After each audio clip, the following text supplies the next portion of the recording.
going to go back to this composition, and now I'm going to talk about some basic tihai rhythms, and then how to actually match different tihai rhythms up with the cycle, with the composition that's in the cycle of Tintao. Okay. So far we were talking about just finding the first beat and then improvising and coming back to that first beat.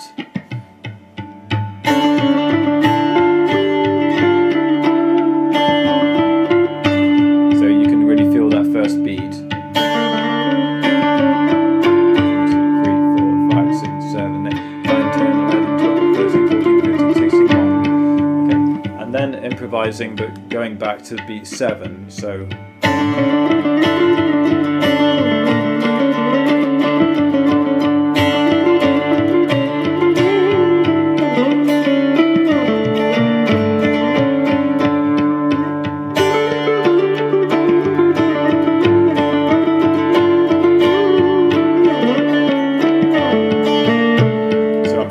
to just merge back into that composition starting on beat 7. So then looking at tihai rhythms, you can just start with just very simple ones. So 1, 2.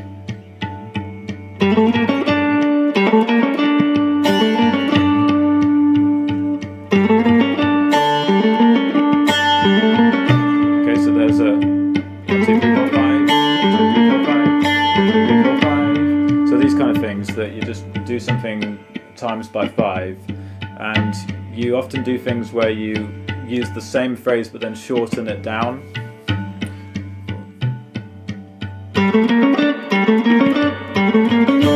So that starts on beat 9, and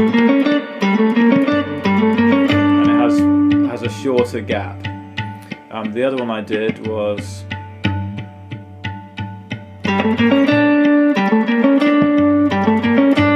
a bigger gap, and I'll do the shorter one again. So 1, 2, 3, 4, 5, 6, 7, 8. Okay, so you can hear that one's got a shorter gap, but it's the same phrase. So you start to play around with these kinds of things. So then you try to improvise and then join onto that tihai rhythm. So the faster one started on beat 9. Oh no, that was a slower one. So 1, 2, 3, 4, 5, 6, 7, 8. So I can improvise and then come back to that. So now what I'm listening for is like 1, 2, 3, 4, 5, 6, 7, 8. Listening out for that when I'm improvising.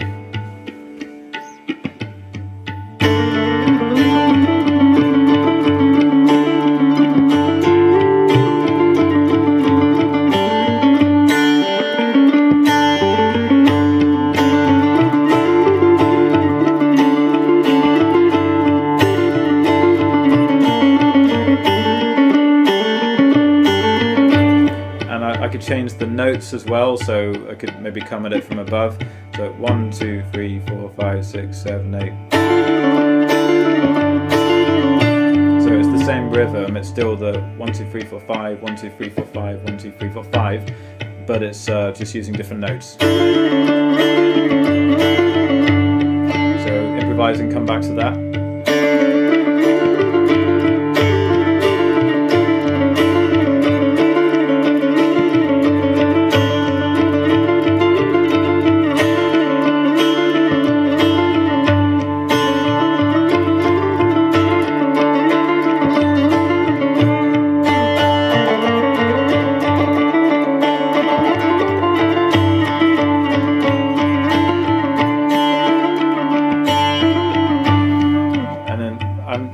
Going into the different one, which has a longer gap. I seem to just be preferring the feeling and the sound of that one. 1, 2, 3, 4, 5, 6. So that one, that's an interesting one in this context, because that one starts on beat 7. So 1, 2, 3, 4, 5, 6. So it starts on beat 7, but comes back to the 1. So you can see it's got a longer gap because we started it a bit earlier in the cycle. So that means that you have to space it out a little bit more. So yeah, we can improvise and come back to these different variations. And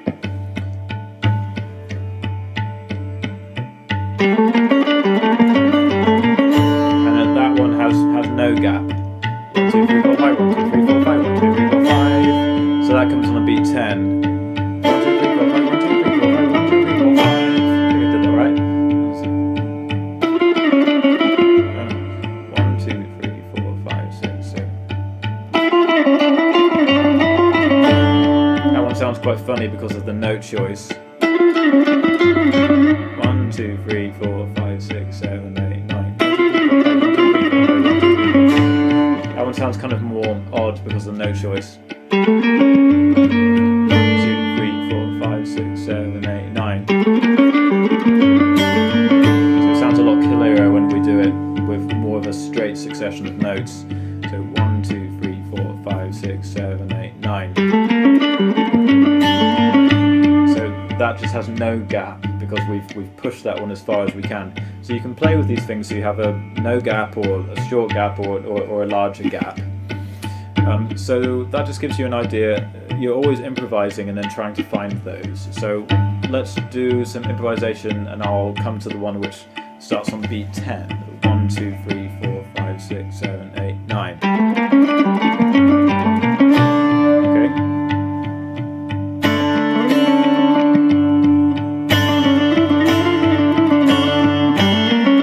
Yeah, let's try again.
So this is genuinely, you know, I'm practicing that. I haven't done that for a while, or at least I haven't done that actually in Raag Kivani.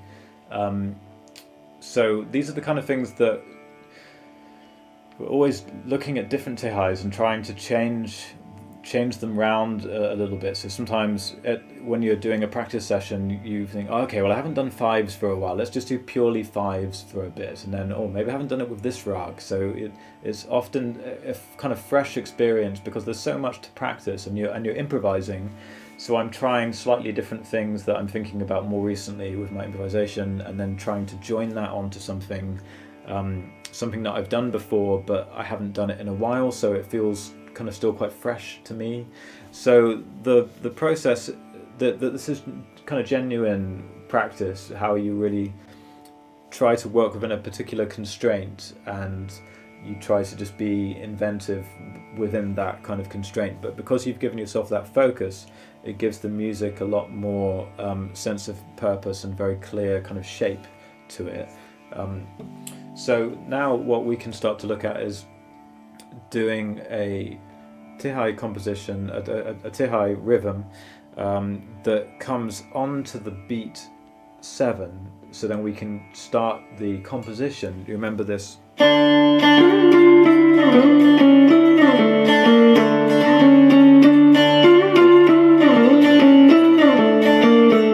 So now we're looking for a tihai rhythm that will join directly onto the... So now the calculation needs to work so it lands on beat 7 instead of on beat 1. 1, 1 2 3 4 5 1 2 3 4 5 1 2 3 4 5 1 2 3 4 5 1 2 3 4 5 1 2 3 4 5 1 2 3 4 5 1 2 3 4 5 1 2 3 4 5. Yeah, I can show you. For some reason, I can remember right now a more complicated one. I can't remember the simple one I was supposed to be doing. So I'll give you this as an idea.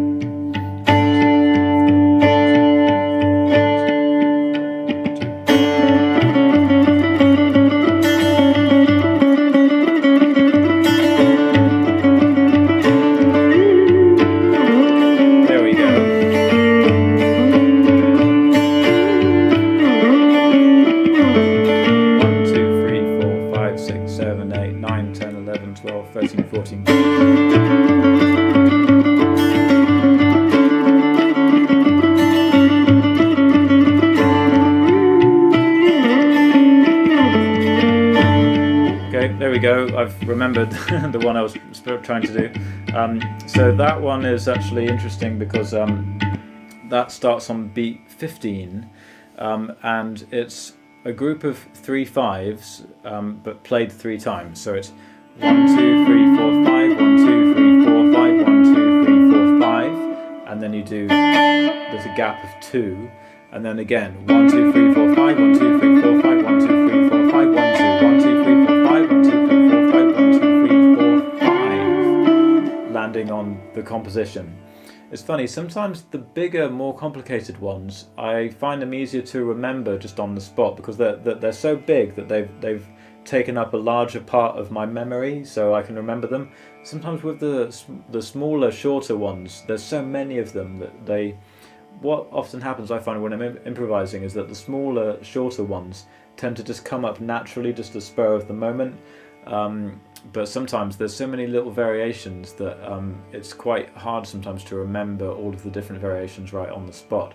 But I'm still getting used to doing these live streams. These are really quite intense because I feel the pressure of trying to get everything right and trying to jump through every single hoop I've set for myself. And after doing it for about an hour, it's yeah, people make mistakes.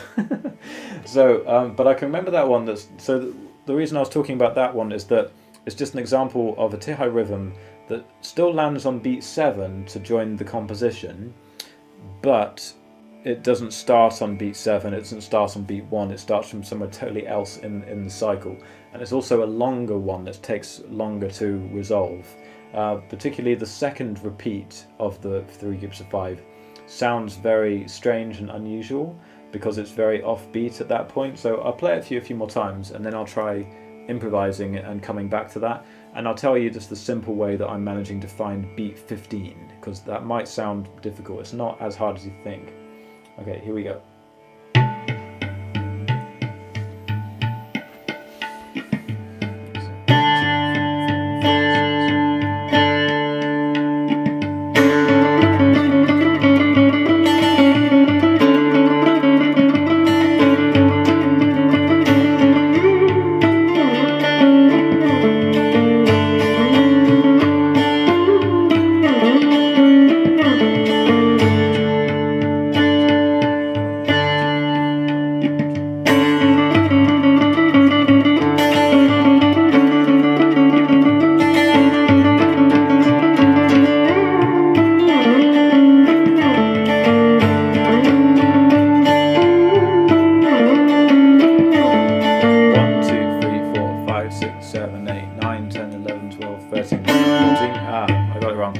Try again.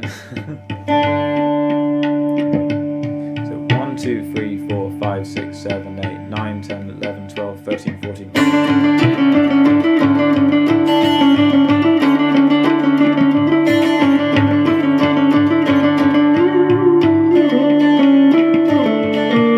Okay, so that's just to show you that it's beat 15.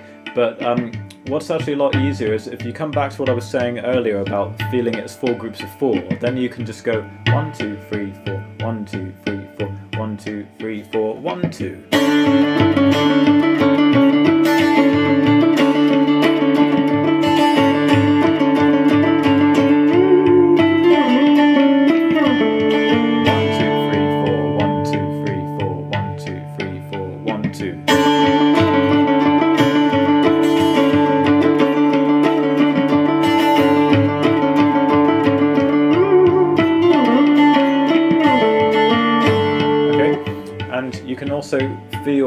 the first group of 5 lands on beat 1, so then you know really sure that you've got it right.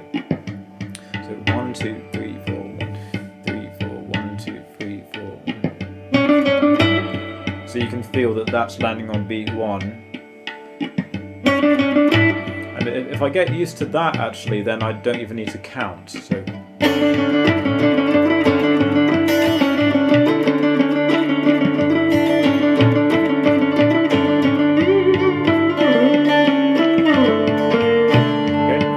So now, how about some improvisation and then leading back to that? So as I improvise, I'm going to just be playing things that fall into those sort of groups of 4. So I know I'm doing 3 groups of 4 and then a 2.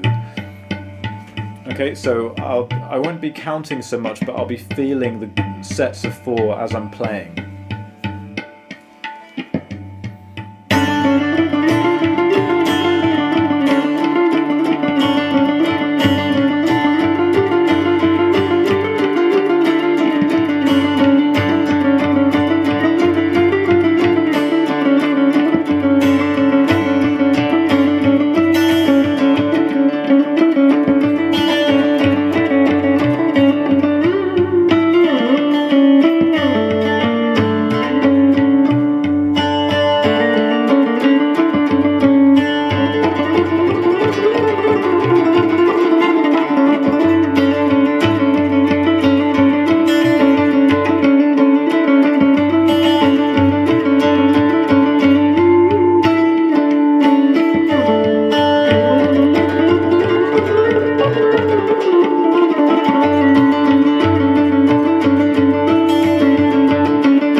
Actually, that time as I was doing it, sometimes I was sort of sensing the beat or sort of tracking the beat, but I found that I was actually listening out more just for the 1, 2, 3, 4, 5, just listening out for that. So like da din din da da din din da da tin tin da taka din da da da da dun. I was just trying to catch hold of that one. So if I can just hear that group of 5 notes leading to the first beat, da da da da dun, then I can just follow on from there. 1, 2, 3, 4, 5, 1, 2, 3, 4, 5, 1, 2, 3, 4, 5, and that part sounds kind of almost more complicated than it is, because you're not really used to thinking of things in 5 so much, or maybe you are if you're more into these kinds of rhythms, but it sounds like the phrase kind of folds back on itself before it's finished. So it sounds like it's repeating, but in a kind of slightly interrupted sort of like, it's got a funny sort of cycle to it.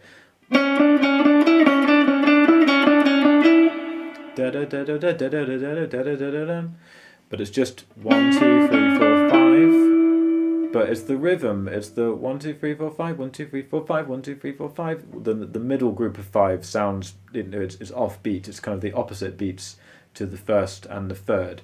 So 1, 2, 3, 4, 5, 1, 2, 3, 4, 5, 1, 2, 3, 4, 5. You kind of feel the rhythm differently. And then when it does the 2 rests, so 1, 2, 3, 4, 5, 1, 2, 3, 4, 5, 1, 2, 3, 4, 5.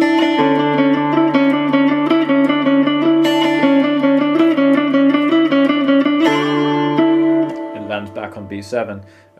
So that's a more sophisticated one. That's actually what we'd call a chakradar. So I'm glad I managed to finish with a chakradar. That's a tihai is 3 times. It's 3 times of a phrase.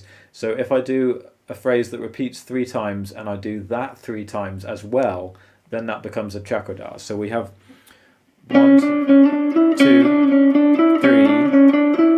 1, 2, 3, 1, 2, 3. So 3 times 5 times 3. That gives you the chakradar. So this is again the kind of thing that you get that pattern going, and then you try to improvise and meet that pattern to come back to the beat number one, or back to the beat of the composition. So this is really improvisation, but doing it in a very particular rhythmic framework with a composition, and the composition defines how all of the different rhythms, how the different tihai rhythms are going to work to join back with that composition. So just want to give special thanks to my gurus Shakir Khan and Roopa Panesar. Shakir Khan particularly because this composition, I heard him play it in Raag Kirvani, and really loved it and really wanted to try working on it myself. And some of the tihais I'm doing, I've heard him do specifically. Others I've just been inspired so deeply by his style that I've tried to incorporate that and make up ones of my own, but ones that maybe have a bit more of that feeling. Or they could be ones that I've maybe heard before, but I can't quite remember where I've heard them, and I'm not sure if I've thought of them or if I've heard them. It all just becomes part of your kind of musical landscape. You just kind of hear these things going round and round in your mind. So thanks so much to Shakir Khan. He's the son of Shahid Pervez, and they have just such an incredible approach to the tihais, to the rhythms, and their melodic playing is absolutely extraordinary as well. But today we've been looking particularly more at the rhythmic side of it. And they're particularly known for doing these kind of tihais that land perfectly on the beat that the composition starts. That's something that they just do that so beautifully. So that's something that I've just been trying to demonstrate. And if you like this kind of thing, there's lots more videos on my channel, and please subscribe and stay tuned for future live streams. And if you really like what we're doing here, then you could visit the IndianClassicalGuitar.com website, visit the Indian Classical Guitar Academy.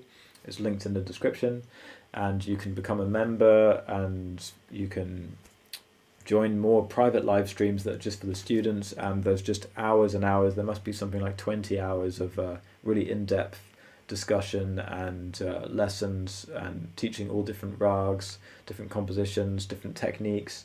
And what I was doing today was just more of a demonstration, just to show some of the ideas and improvising and playing around with these things.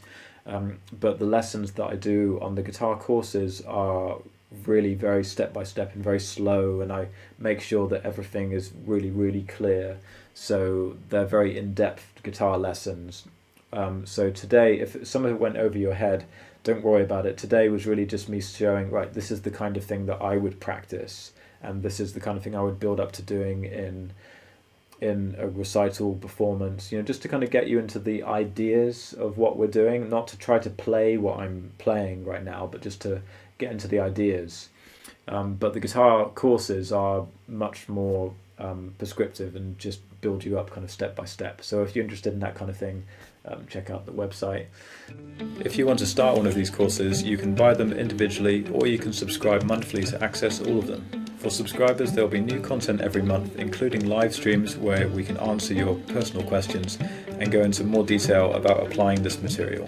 So far we've covered Raag Yaman, Raag Bageshri, Jog, Hamsadwani, Kafi, and Raag Malkons, and there's much more to come.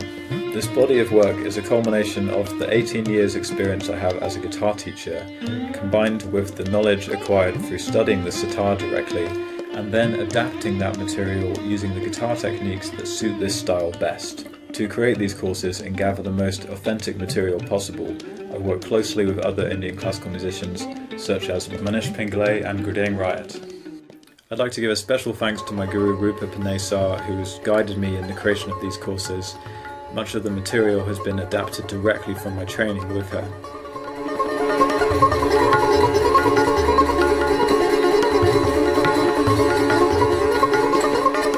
Also Shakir Khan, my guru, who's been inspiring me immensely and continues to shape how I approach the instrument and this incredible world of Indian classical music.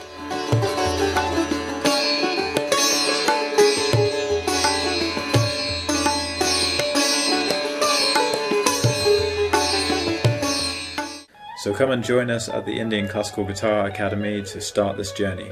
The first 50 subscribers will get a reduced price every month for the whole duration of their membership.